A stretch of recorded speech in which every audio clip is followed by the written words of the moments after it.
The RBC Heritage is going on now on Hilton Head Island. And our own Ben Singer is the lucky guy who gets to be in the middle of all the fun. He joins us now from Harbortown. Georgia Department of Transportation officials tell me, yes, it is a headache, but a necessary one. The mayor of Atlanta is speaking right now, but the campaign manager of Warnock said they are feeling confident about the position they are in. With what some are calling the most radical piece of legislation on abortion that the country has seen in recent years. Have responded to 7 drug overdoses so far this year, 5 of which were deadly. Officers say the spike is alarming. If you're thinking about getting your special someone a dozen of roses for Valentine's Day, think again. Apparently roses are out now. I'm live here at Miss Edna Jackson's house, who won with 53% of the vote. So, yeah.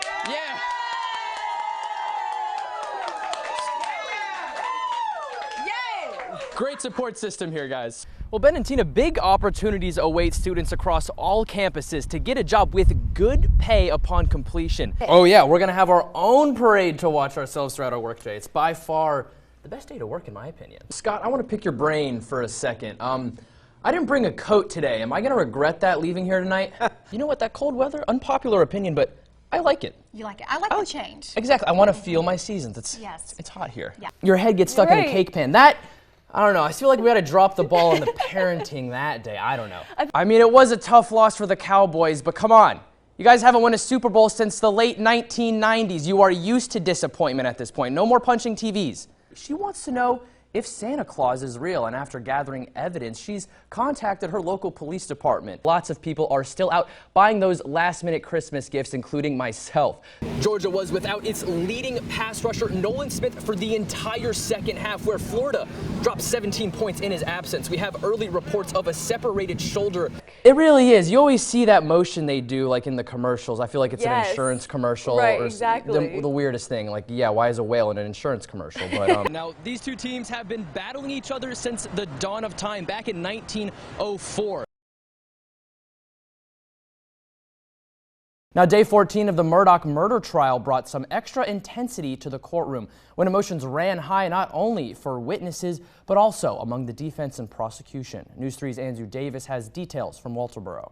WSAV will be there all throughout the trial. For a full timeline of events leading up to the murder charges, go to wsav.com/Murdaugh. The Pentagon shot down an unknown object flying in U.S. airspace off the coast of Alaska yesterday. Officials say it posed a reasonable threat to the safety of civilian flights. It was the second time in a week officials downed some type of flying object. Alice Barr reports from Washington. Well, it's nearing the end of severe weather preparedness week in Georgia, so here's Storm Team 3 Chief Meteorologist Chris Allred with some tips on what you need to do when you see lightning. Brian? All right, thank you, Alyssa. A Virginia couple has quite the story to tell after they welcomed their newest bundle of joy on the side of the road. Desiree Montilla has the story. A special Savannah Black Heritage Festival exhibit is now open. This week, Savannah State University unveiled their art exhibit, The Best Of, work which features local artists Napoleon Wilkerson and Marjorie Marie. Organizers say it's an important step in highlighting Savannah's Black artist community and to inspire young people. For a full list of Black Heritage Festival events, visit wsav.com/Savannah Black Heritage Festival. WSAV is a proud media sponsor.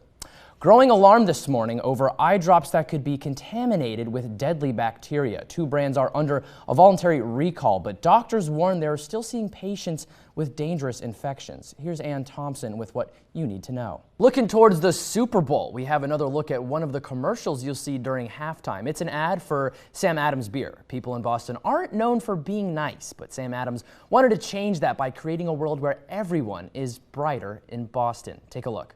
The company's new slogan is Sam Adams Boston Lager, now brighter. Again, you can catch the full commercial during the big game Sunday. Coming up on WSAV News 3 Today Weekend, Buffalo Bills player Damar Hamlin awarded one of the highest honors in the National Football League. Plus, how a local band earned a personal invite to this week's Journey concert at Enmarket Arena. You're watching WSAV News 3 Today Weekend.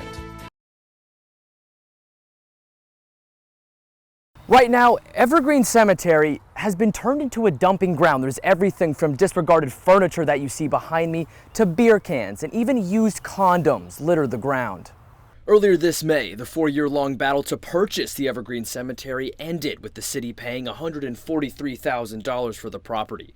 That process alone was a strenuous one, but the real work to restore it will be even more difficult. As our city continues to improve Evergreen, I want families to exhibit some patience. We just got into this, and we realize that it's going to be a monumental task to bring this cemetery up to par with the city's other cemeteries. Tuesday, I visited Evergreen, where city employees began the cleanup. The same day, during his weekly press briefing, Mayor Johnson provided more information for families on how this will go. Dealing with the overgrown vegetation, the trash, the dumping, and other debris, the city will soon survey the entire cemetery, including documenting monuments and headstones, identifying occupied and unoccupied lots, and recording specific gravesite locations with GPS data. Finally, some good news for families whose relatives' graves are lost in the overgrowth. Tuesday, News 3 found a Mother's Day message that speaks to the conditions these family members are dealing with. It reads, "Though I don't know where your body may physically lay, Mom, you are thought of today in a special way. Happy Mother's Day. Love your daughters." It's the same problem Donald Lambert has had for years now, not knowing where his parents were laid to rest there so he can pay his respects. But earlier this month, Lambert told News 3 he looks forward to the day he can finally see his parents' grave again. I can't wait.